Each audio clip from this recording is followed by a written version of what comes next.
Welcome to this Smartsheet tutorial. Today we are going to be looking at how you can change the primary column in Smartsheet. So for the purpose of this tutorial, I've just created a very simple sheet with 5 different columns. And I set the sheet up with this as the primary column, so the word changing.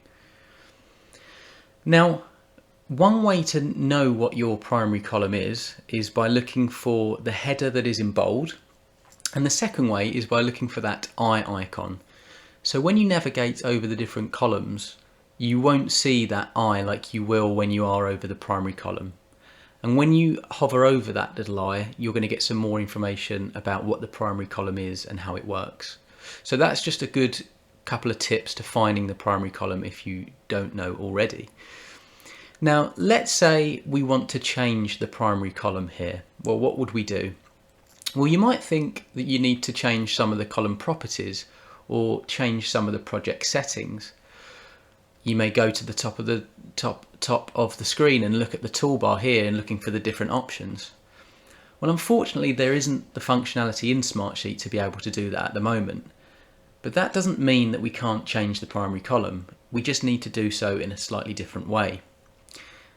So to do so, what you need to do is first identify what you want your primary column to be. So in this example, I would like it to be Smartsheet. Now remember, in Smartsheet you can't have column headers with the same words exactly. So what we're going to need to do is we're going to need to edit this. So I'm just going to put 1 here as an example. And that will allow us then to be able to go into the primary column and change that to what we want. Now, if you think about it, we've just lost the changing column, so we then need to go back here and reinstate that. Now, obviously save it at the end. Now that works in an empty sheet very, very easily.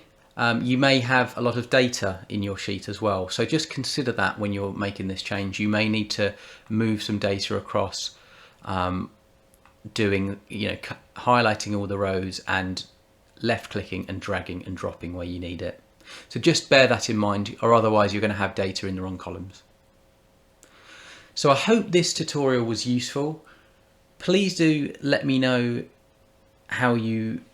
if this particular process helped overcome your challenges. If you have any questions on the process, please drop a comment down below, and be sure to hit like and subscribe to the channel to be notified of when I release new Smartsheet tutorials and training videos just like this. Now I hope you have a wonderful day.